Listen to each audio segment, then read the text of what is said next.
Լինում են դեպքեր, որ զրույցը, թեման, զրուցակիցը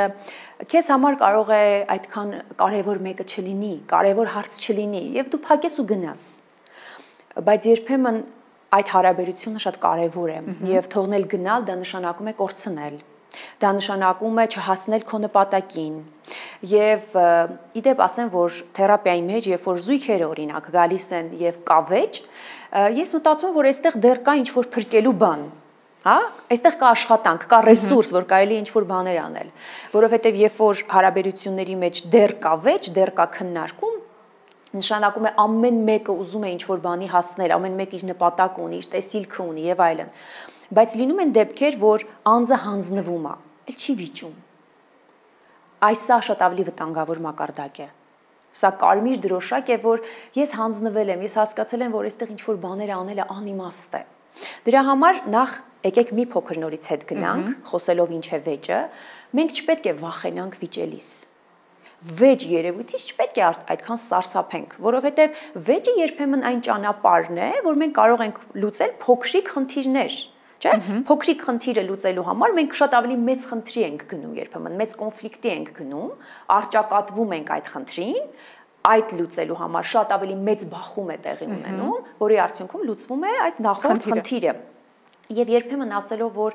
ձայն մի հանի լուր մնախոսակցություն չլինի եւ այլն, մենք արտաքին խաղաղություն ենք ստեղծում, բայց տակը process է գնում։ Երբեմն մենք պետք է անգամ մեր երեխաներին սովորեցնենք, որ նորմալ է, երբ որ երկու մեծահասակներ կամ ընդհանրապես երկու անձիկ զրուցում են եւ նորմալ է, որ նրանց կարծիքները կարող են չհամընկնել։ Եվ այստեղ ինչ անելու մեջ շատ կարեւոր է, որ մենք ինքներս մեր հետ ազնիվ լինենք եւ թույլ տանք մեզ մտածել, որ դիմացինը կարող է ունենալ իմ կարծիքից տարբերվող մի կարծիք։ Անկամ եթե իմ կարծիքով դա սխալ է, ես պետք է թույլ տամ դիմացինին իրավունք ունենալ լինել սխալ։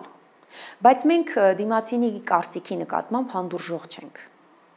Մենք այդ լայնախոհությունը չունենք։ Մենք շատ շուտ փորձում ենք կանխել ամեն սպառնալիք, որը որ ռիսկ է մեր կարծիքին։ Իսկ երբ որ մենք երեխաներին սովորեցնում ենք, որ կա քննարկման տարբերակ, իսկ քննարկում ինչով է տարբերվում վեճից, հիմա հարց կառաջանա։ Քննարկման ժամանակ նպատակն է պարզաբանել, հասկանալ, լրացուցիչ, այո, լսել իրար, լրացուցիչ հարցեր առաջ քաշել, իսկ փորձել եք այսպես, իսկ ավելի լավ կարող է աշխատել այս տարբերակը։ Վեճի ժամանակ չկան այդ հարցերը։ Եթե դու հարց ես տալիս, ասում են դու անհնազանդ ես, դու լեզվանի ես, հակառակվում ես, հայրդ է լռիր, առաջնորդդ է հնազանդվիր, այսինքն ցանկացած քայլ այլակարծության, մտածելու, վերլուծելու ընկալվում է որպես անհնազանդություն։ Բայց մենք մեր եկող սերունդին պետք է դաստիարակենք, պետք է կրթենք հենց այն հայացողությամբ, որ